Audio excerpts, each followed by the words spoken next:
तो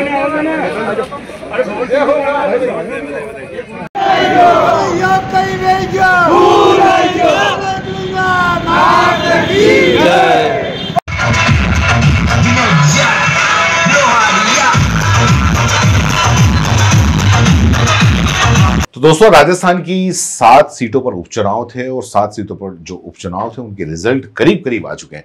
अब कहीं ज्यादा उलटफेर हो नहीं सकता, सिर्फ एक रामगढ़ को छोड़ के। और जो सबसे बड़ा जो उलटफेर होना था वो हो गया और वहां का रिजल्ट आ गया। और वो सबसे बड़ा उलटफेर हुआ है सलूम्बर के अंदर। सीधे आपको बता देता हूं, सलूम्बर के अंदर जो मुकाबला था वो भारत आदिवासी पार्टी, भारतीय जनता पार्टी और कांग्रेस। माना जा रहा था कि त्रिकोणीय मुकाबला है, लेकिन जैसे ही जब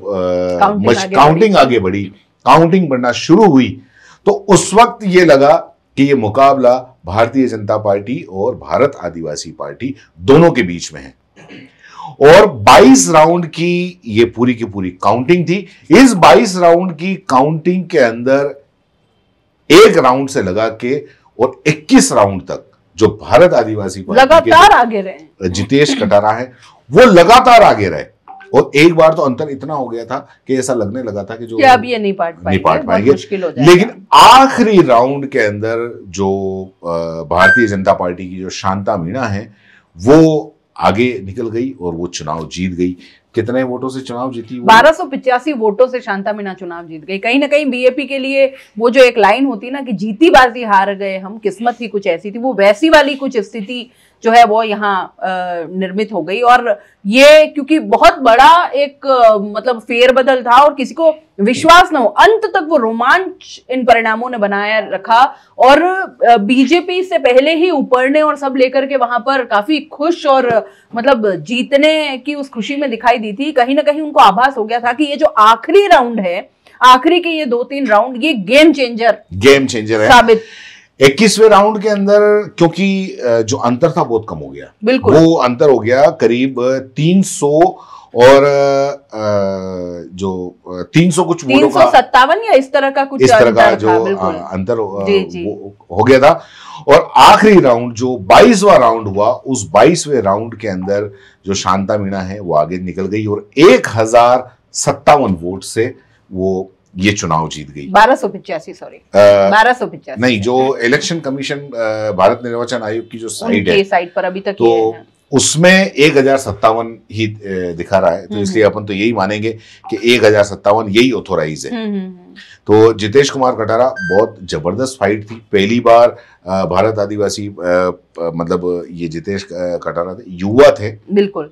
और कहीं ना कहीं ये मान लिया था सबने कि मतलब बीएपी ने वहां पर भाजपा का गढ़ जो है वो भेद दिया है। लेकिन इतना आसान वाकई में न बीएपी के लिए रहा, न कांग्रेस तो खैर इस कंपटीशन से ही कब की आउट हो चुकी थी क्योंकि तीसरे नंबर पर लगातार वो रही थी।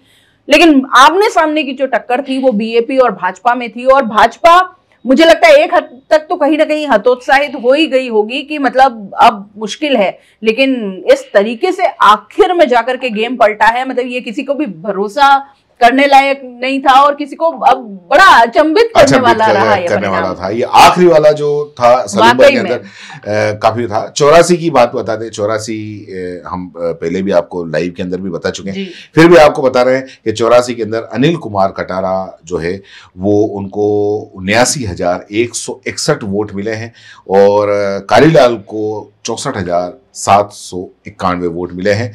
24,370 वोटों से ये अनिल कुमार कटारा भारत आदिवासी पार्टी के ये चुनाव जीत चुके हैं। तो भारत आदिवासी पार्टी की झोली में जहां 2 सीटें थी, अब सिर्फ एक रह गई है। और जो भारतीय जनता पार्टी है उसके पास में 5 सीटें उसके पास में है। एक दौसा की सीट जो है वो कांग्रेस के पास में है। कुल मिला के कांग्रेस का जो प्रदर्शन था वो बिल्कुल न के बराबर रहा, क्योंकि 6 सीटें थी, ये 6 ही सीटें कांग्रेस के पास में थी। और इसको 84 को छोड़ दे तो बाकी की जो 5 सीटें कांग्रेस के पास में थी, बिल्कुल जिसमें मतलब झुंझुनू कांग्रेस के पास में थी, रामगढ़ कांग्रेस के पास थी, दौसा कांग्रेस के पास थी, देवली उनियारा कांग्रेस के पास थी।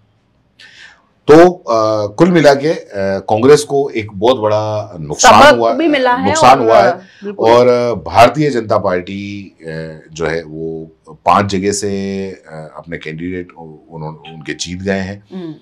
सलूम्बर से उनके कैंडिडेट जीता है, खींवसर से उनका कैंडिडेट जीता है, खींवसर से जो रेवंत राम डांगा है वो जीता है, और देवली उनियारा से जो राजेंद्र गुज्जर हैं वो जीते हैं।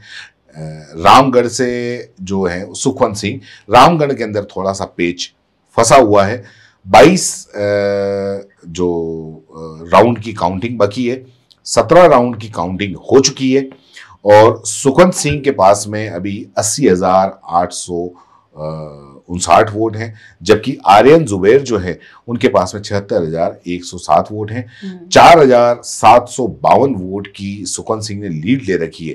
लेकिन क्योंकि अभी हमने जो सलूम्बर के अंदर देखा, बिल्कुल वो अंत तक अब नहीं कह सकते कि मतलब, और क्योंकि वोट का जो है अंतर वो यहाँ पर भी कम ही नजर आ रहा है, तो खेल यहाँ 5 राउंड बाकी हैं। वहां पर भी यही हुआ था कि 5 राउंड बाकी थे और धीरे धीरे वो कम होता गया।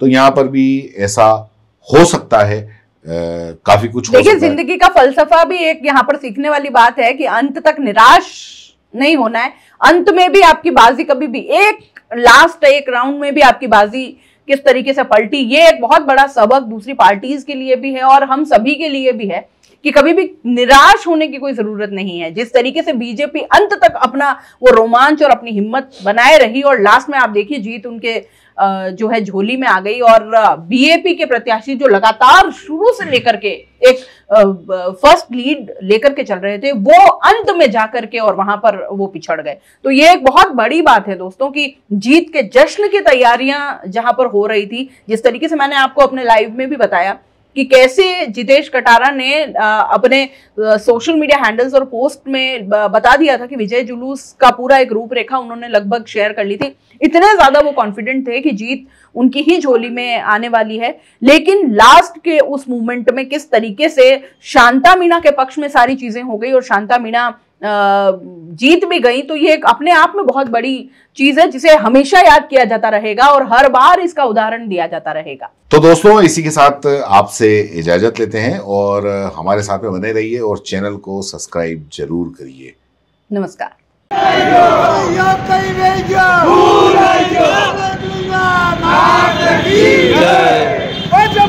जिंदाबाद जिंदाबाद जिंदाबाद, भाजपा जिंदाबाद जिंदाबाद जिंदाबाद, नरेंद्र मोदी जिंदाबाद जिंदाबाद जिंदाबाद, अमित शाह जिंदाबाद जिंदाबाद जिंदाबाद,